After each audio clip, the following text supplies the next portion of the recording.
Hello and welcome. This is Parmdeep Verdesha. I'm a full-time property investor based in Leicester in the East Midlands. I run a development company and a rental portfolio as well as a letting agency. I love to share what I've learned in property. So alongside my local property business, I've been running workshops to educate property investors, over 10,000 of them since 2003, all over the UK. I've also written a best-selling course on finding below-market value properties called Success Through Property. Today I'm really excited because I've got a very good friend of mine on the line. He's a strategic advisor to FTSE 100 leaders, and he's helped his clients increase revenues by at least 760 million, even taking very conservative estimates. So I'm really pleased that he's on the call because he's very busy. He's flying all over the world, doing lots of different things, and he's made the time to join me today and give me some really good tips for yourselves. So Mo, are you on the line? I'm here, all ears. Thanks for making the time. And Pleasure. I'm really pleased you're involved in the event that we're running. So the event, just quickly to introduce that, we're doing these interviews for an event that I'm running with a guy called Shimon Rudik. He's a solicitor and a successful property investor. The event's on the 18th and 19th of November 2017. It's called the Underground Investors Charity Summit. And we're getting some of the most successful UK property experts to reveal the strategies that they're using in their businesses to profit from the current climate. No theory, no sort of standard teaching. It's just, hey, what's working in your business? How can I apply that in my business? So it's very much ideas that you can pick up and take away and apply in your business. So now the reason I really like Mo is that he's advising people to do just that, but in a wide range of different businesses. So Mo, you've been involved in coaching. Well, tell me a bit about your background and the kind of people that you coach. I think that'd be a really good way to start the conversation.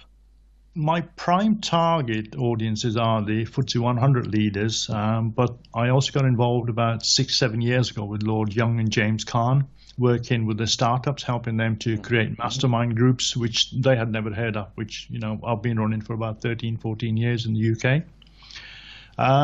My own background, I started off as an electrical engineer, did a 5-year apprenticeship, and then went into the family business, built it up, sold it, went off, spent time in America, came back, helped my brother build his business up, sell that, and then went off, disappeared to America again. But this time I bumped into Jay Abraham and started learning, which was a total different sort of thing altogether to what we get over here. And I started learning quite a bit, and I was one of his proteges from the very early protege course, which he done, must be well over 20 odd years ago now. So just for people who don't know, Jay Abraham is a marketing genius, right?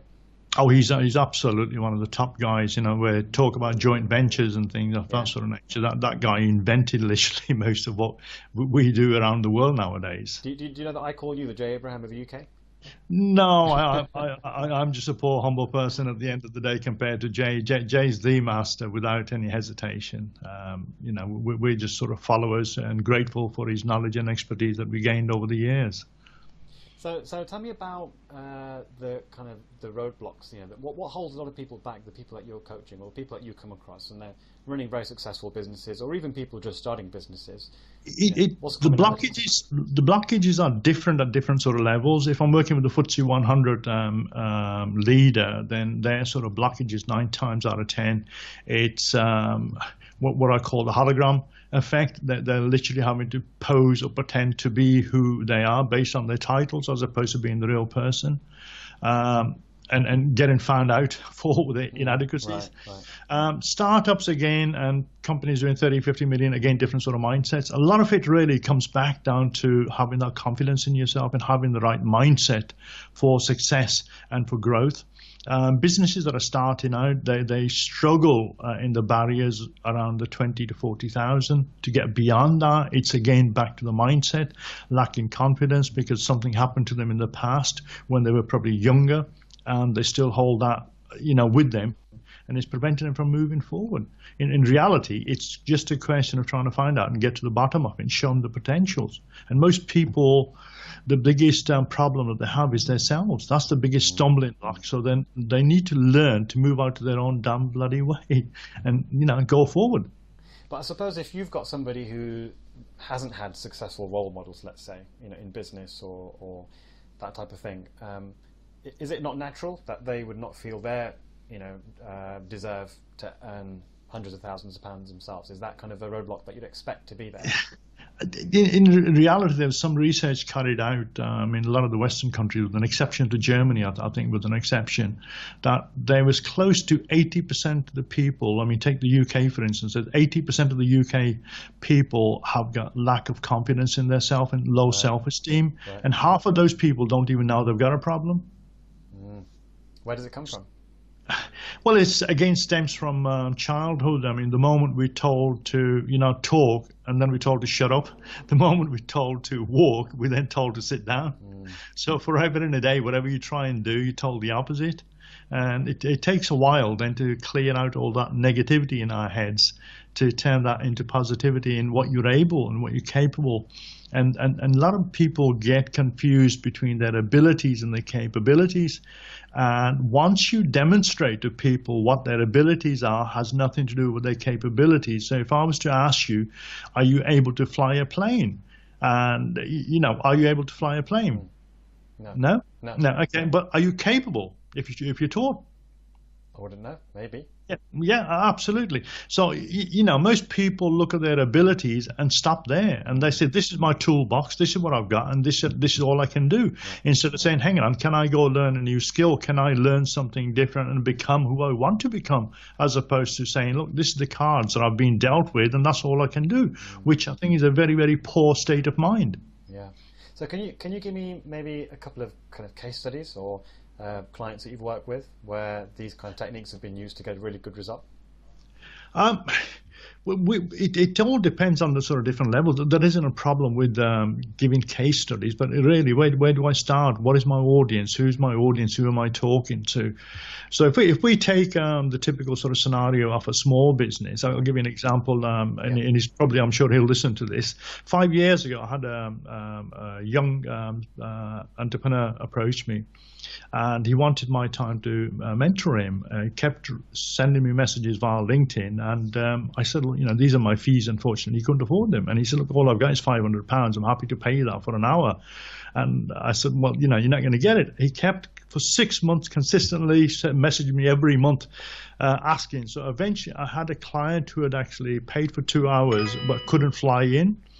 His flight got cancelled, so therefore the 2 hours were paid for. So I messaged this young man and to come into Birmingham, come and meet with me 2 hours free of charge at somebody else's expense. And in that 2 hours we sat there, he was designing web designs. And his average, I think, annual income was about 17,000 a year, £200, £300 a website. Now, that same person now, his average website is £30,000 to £50,000 that he charges. And last year he hit 200,000. This year he's on target to hit 500,000. And, the young man's out there, he's on the web, he follows me, he's in our group, in our mastermind group, and a lot of it is having that confidence to be able to look ahead and see the potential rather than the abilities that you have. Look at the possibilities that you've got in front of you. Right. So what were you able to see that he couldn't? It's just having the confidence. I mean, put it this way: if I would have said to him at that time, "Boo," he would have jumped out of his own shoes. It's having that lack of confidence, lack of self-esteem, and lack of belief in yourself that you can actually go and do the same thing that you're doing to one sector of the market, but by going to a different sector of the market, you can charge a different rate. And it's having that understanding. That took him somewhere about 9 months to master that, and then he came back 9 months later and started paying his fees. Fascinating. So, tell me a bit about the talk, because you're going to be talking at the event, the Underground Investors Summit, on the 18th and 19th of November.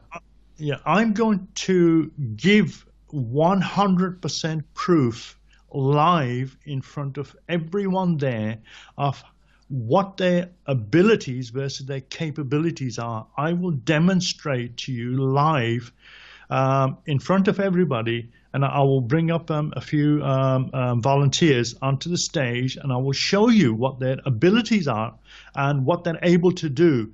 And then within a matter of less than 5 minutes, I will show you how I can reprogram their mind to push them further and beyond what their own abilities are into their capabilities. So again, what we believe about ourselves to what other people believe about us, and empowering us to do more is totally a different game altogether. And once you realize your potential beyond the current abilities that you have and look at the possibilities, then you just don't want to actually step down. You just want to take your foot off the foot brake and start changing gears up and the accelerator into full speed. That's brilliant. And just one final question. What do you enjoy most about what you do? I enjoy seeing people succeed. I enjoy working with action takers. I detest working with people who don't follow through, who promise they're going to do things. I would rather not have those people. I would rather not take their money. I would rather give them the refund or don't even let them in anywhere near my doorsteps. Because at the end of the day, there's nothing worse than taking money off somebody who's already struggling but can't be prepared to take action. And I love action takers. I love working with action takers because they get results and, they make money out of it. And when they make money out of it, that really pleases me to see them go places that they never thought they could go. Yeah, that's brilliant. So one thing I've always liked about you is you don't mince your words. You're very, what you see is what you get, right? You can see that on your Facebook page. Well, yeah, unfortunately, I sometimes always put my foot in my mouth and upset a few people. But hey, that's me. There's no point sugarcoating things with, to take money off people. I don't do that. I enjoy my sleep at night time. Yeah, that's good. Thanks, Mo. Really appreciate you sharing. And so don't forget, guys, if you're listening to this, there's a link underneath the video. If you click on that, you can get tickets worth £300 for only £97 for the event, and that's for 2 days. It's in London, 18th and 19th of November. It's for a great cause. We're going to be raising money for charity. It's a non-profit event, and it's the only place where you're going to find the top property experts revealing exactly what they're doing in their property businesses, the exact deals and the strategies and how they're raising finance, and all on a very much of a case study basis, so explaining step by step how they're actually out there making money in this climate. And like I said, best thing, it's all for a good cause, so come along, come and meet dozens of fellow property investors, including myself, including Mo, Shimon, lots of others, people who've got money, people who've got deals, and make some great connections for your property business. So all that's left for me to do is to say thanks to Mo. Thank you. Pleasure being here, and I look forward to the event. I'm sure it'll be a great event. Thank you, Mo. Thanks for sharing. Thank Bye. you. Pleasure. Bye.